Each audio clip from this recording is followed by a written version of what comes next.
Okay, so welcome back to another video. In this video, I'm going to be doing a review on the new LG XG2. Unfortunately, this is going to be a relatively hard review to actually film because this speaker doesn't really stand up by itself.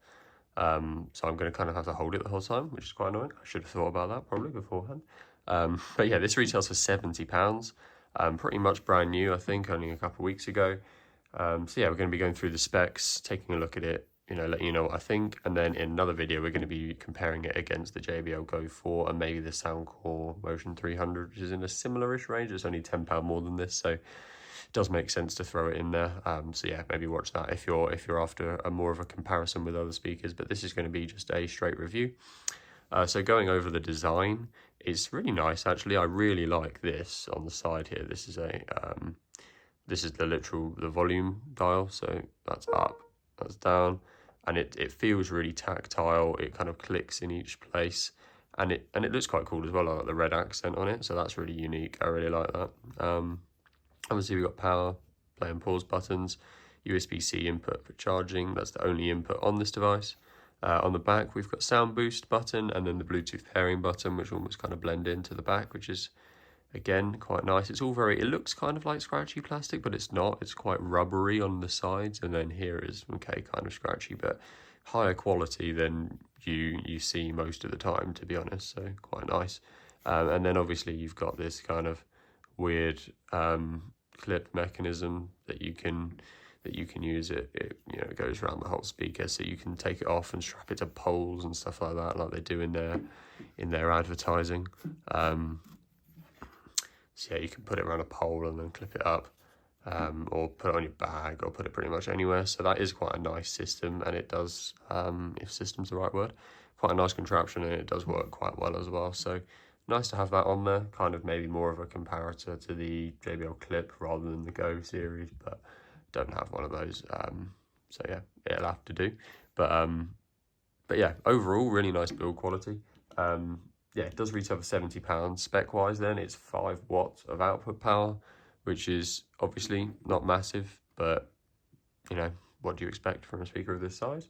It's got a 1.5-inch woofer in the middle. That is literally it.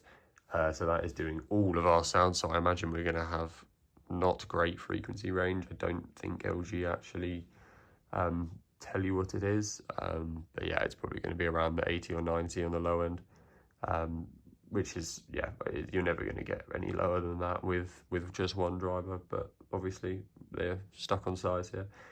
We've got 10 hours of playtime and 4 hours to charge it, so pretty standard numbers. Yeah, these kind of really small speakers never tend to get much more than 10 hours, if at all, really. It does have a low sound enhancement algorithm, which is probably just not really anything at all, just kind of fancy words, but it's supposed to mean you get lower bass and stronger bass at lower volumes, which is obviously important here because it can't go very loud. So yeah, that's really useful. And yeah, it'll be interesting to see whether you can kind of hear that supposed new algorithm over the JBL series. But yeah, it is running Bluetooth 5.3, so nice and up to date there. IP67 rated, so you can throw this and drop it wherever you want pretty much. It's going to take quite a lot to damage it. It does weigh 280 grams, so in other words, pretty much nothing. Yeah, I mean, you could fit it in your pocket just about at a squidge, but yeah, you can definitely put it pretty much anywhere else, realistically. LG is claiming it's military grade toughness, so they go through some kind of like military tests, the same with the other speaker that I'm going to be reviewing as well from them. So yeah, I think they go through tests for shock, high temperature, immersion, dust, rain, vibration, and salt fog. So yeah, it does sound like it's gone through a lot of testing, and it sounds like it's going to be very, very rugged. We could probably just kind of see that from the design anyway, but it's nice that they've gone and actually tested it to its extreme by the sounds of it. And yeah, it does also work as a speakerphone, which is exciting. So I assume there's a mic in here somewhere. And yeah, you can pick up calls with it, which is quite nice. Can't immediately see the mic, but they're always hidden nowadays anyway. It's probably in there somewhere. But yeah, so you can take hands-free calls on it, which is nice. So yeah, kind of specs over. We're going to obviously play royalty at 80% volume with the decibel meter on, and then I'll speak about the sound afterwards.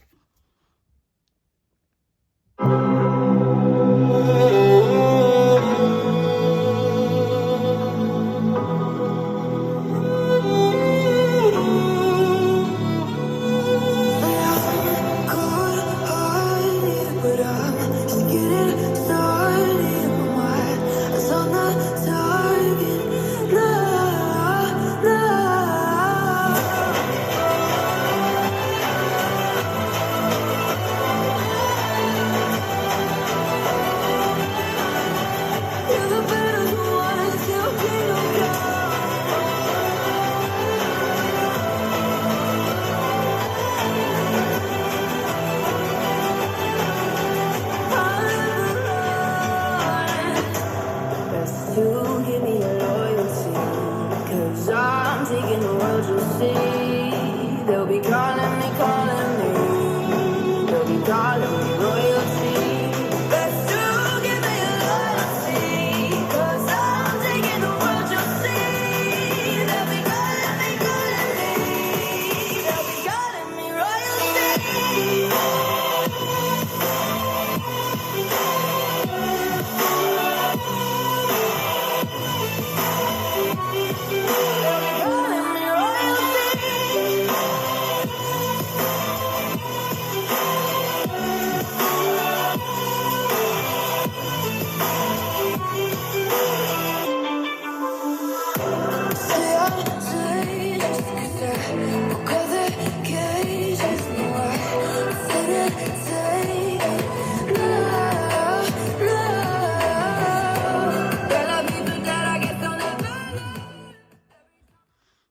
Okay, so sound test done. We were peaking at around 97 decibels, I think, which is quite good. Yeah, again, for a 5-watt speaker, that's quite impressive, and that was only 80% volume. Sound on this is actually quite impressive. It's yeah, it's quite bassy. It is very thumpy, and it goes much louder than you'd expect. So overall, I've got really nothing to complain about here, apart from the fact that it just doesn't stand up anywhere. It is actually really annoying. Obviously, you know, it's designed to be used with this clip, but if you wanted to put it down anywhere, it's always basically upward firing, which isn't going to sound that great. So that is actually quite annoying, which is something I've only kind of just realised when doing this review. So yeah, that's probably the most annoying thing about it, to be honest, but everything else is above standard for this size, definitely. Although I feel like the price is also above standard, to be honest, seeing as the JBL Go is 40, this is 70, so it's kind of hard to tell whether it's £30 more. Hopefully I'll be able to kind of work that out in the comparison. But yeah, the price is slightly steep, but it is a nice package, and it is loud, and it does have decent bass, especially for its size. So kind of hard to knock it, but also hard to say go and immediately grab it. It probably needs a bit more thought and a bit more comparison. Seeing as you could get the Soundcore Motion 300 for only £10 more, and that's a considerably bigger speaker. But yeah, I guess it depends. You know, if you're after something of this exact size, then that doesn't bother you. So yeah, hard to say, but hopefully the comparison will kind of tell us more. But yeah, let me know what you think in the comments, and I'll see you in the next one.